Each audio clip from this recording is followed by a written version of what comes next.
Well, hi, Year 10 Business Studies students, and welcome to this second presentation on human resources. And again, today we're going to continue to look at organisational structures.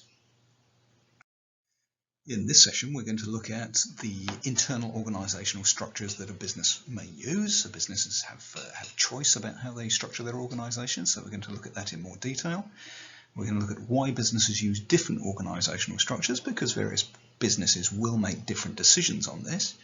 And we're going to look at how organisational structures affect the way a business is managed and, importantly, the communication within the business too.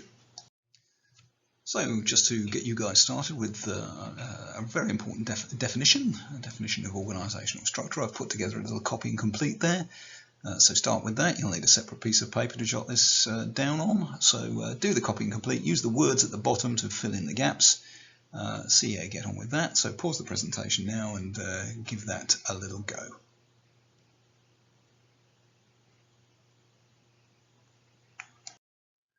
And just to help you out, I've completed the copy and complete for you, so you can read it there.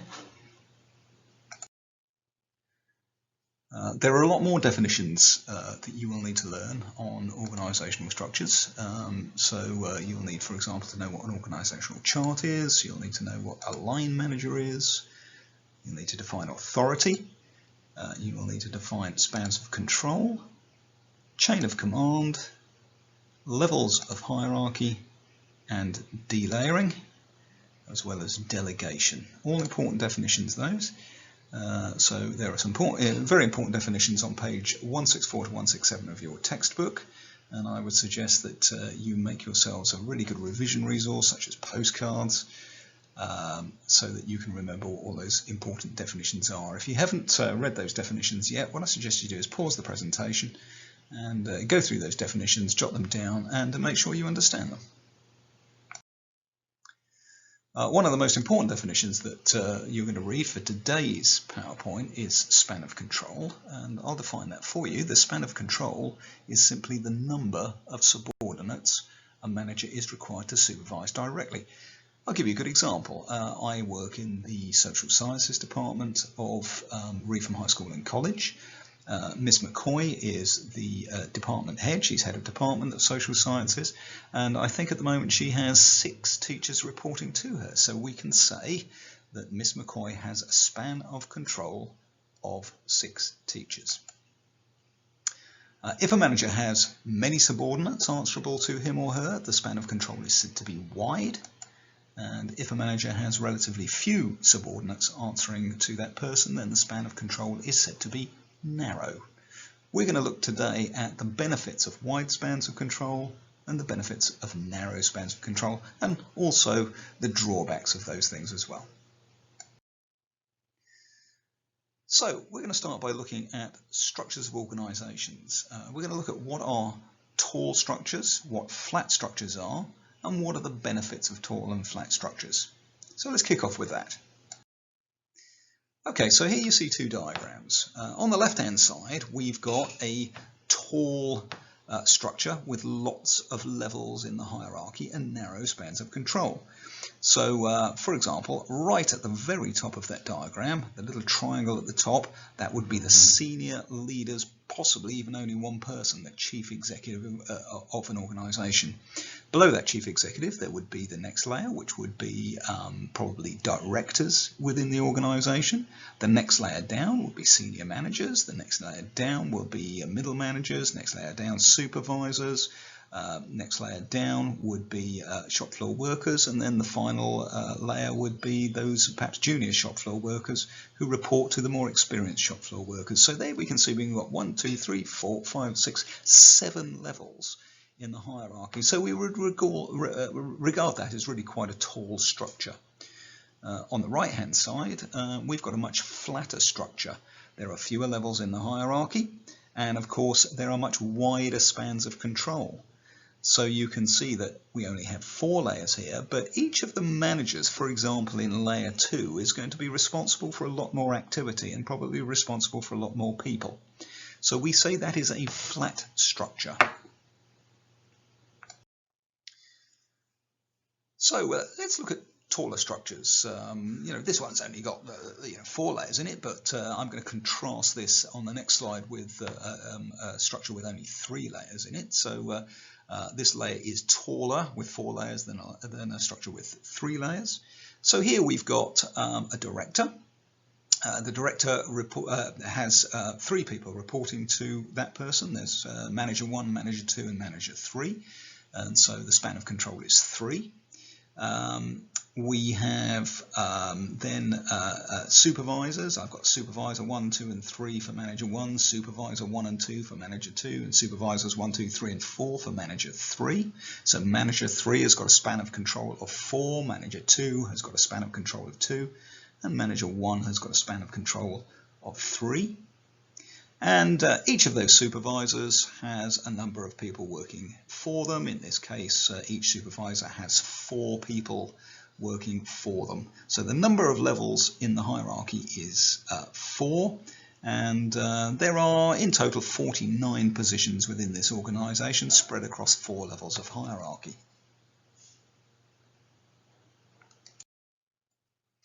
Let's contrast that with a flatter structure.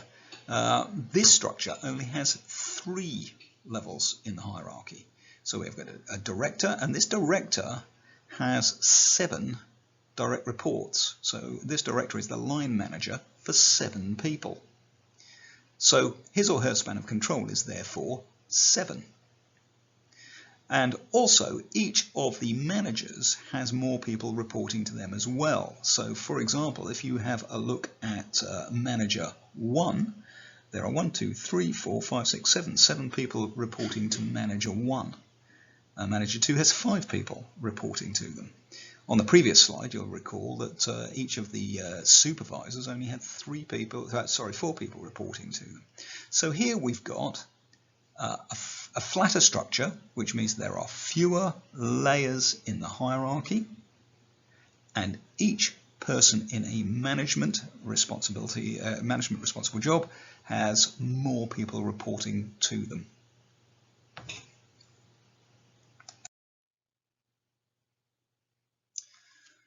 Taller structures. Right, let's talk about these a little bit more. So really important that you understand the advantages and disadvantages of tall structures and flat structures. So as we say, with tall structures there are many layers in the hierarchy, and the spans of control tend to be narrow. Now, one of the big advantages of this is there has to be less delegation. If a manager only has, for example, 3 people reporting to them, then the manager can control those 3 people a little bit more closely, can supervise those people more closely, because they only have 3 people reporting to them. And so actually that means that the organization can be more tightly controlled. And you find this sort of organization, for example, in the banking industry, where a legal compliance, that's following the law, has to be done much more closely, and things have to be done really carefully and really, really properly in order to comply with the rules and the regulations and the law. And so you tend to find tall structures with relatively narrow spans of control in the banking sector, for example. Disadvantage of taller structures, is they tend to have higher costs. Managers earn more than shop floor workers, for example, and so if you have more managers, you're paying more salaries. Also, you've got more management layers, which means you've got more people in management positions. And often you will hear about businesses delayering in order to save cost, and often that delayering involves getting rid of whole layers of management within the organization. So there are fewer people in the organization and fewer managers within the organization, and that's the process of delayering. More layers also means slower communication, slow communication flows. Information has to flow through more layers. I'll say more about this towards the end of this presentation. Flatter structures, as we said, have fewer levels of hierarchy within the organization, and each manager will have a wider span of control. Benefits of this, as we said, is that, with tall structures, higher cost can be a problem. So by reducing the number of layers within the organisation, we get a flatter structure, and this can lower cost. There are fewer people potentially, but also fewer managers. Fewer people in management positions means the wage bill and the salary bill goes down for an organisation. And another benefit is shorter lines of communication. So information tends to flow better between the senior people in the organisation and the people lower down the organisation. And so we often say that the senior managers in an organisation become closer to the people working at shop floor level. Disadvantages, there has to be more delegation. For example, if you look at the diagram there, there's a senior manager right at the top in a taller structure. You probably recall the one we just looked at. That person only had 3 direct reports. That person was the line manager for only 3 people. Whereas now, this person is the line manager for 7 people. Now that means this line manager can supervise these 7 people less closely. And so what has to happen is that senior manager has to delegate more of the decision-making responsibility to those 7 people. So in order to do this, you've got to be a good delegator as a manager in order to operate in an organisation with a flatter structure. Give this some thought. Is more delegation a good or a bad thing? Have a little think about that. Maybe jot down a few notes on that. More delegation can mean less control of what everybody is doing on a day-to-day basis, but are there any benefits to more delegation?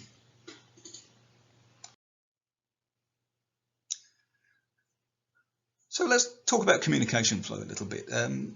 Organisational structures are or should be designed in order to facilitate really good communication flow within the organisation.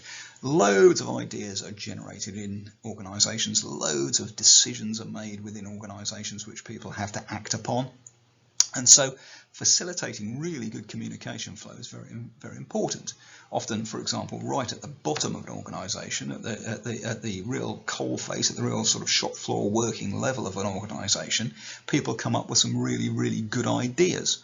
And it's often a senior manager that has to approve that. So if that idea has to flow up through 1, 2, 3, 4, 5 layers of management before a decision is made, and that decision then has to flow back down through those same 5 layers of management, then that decision making becomes much more slow.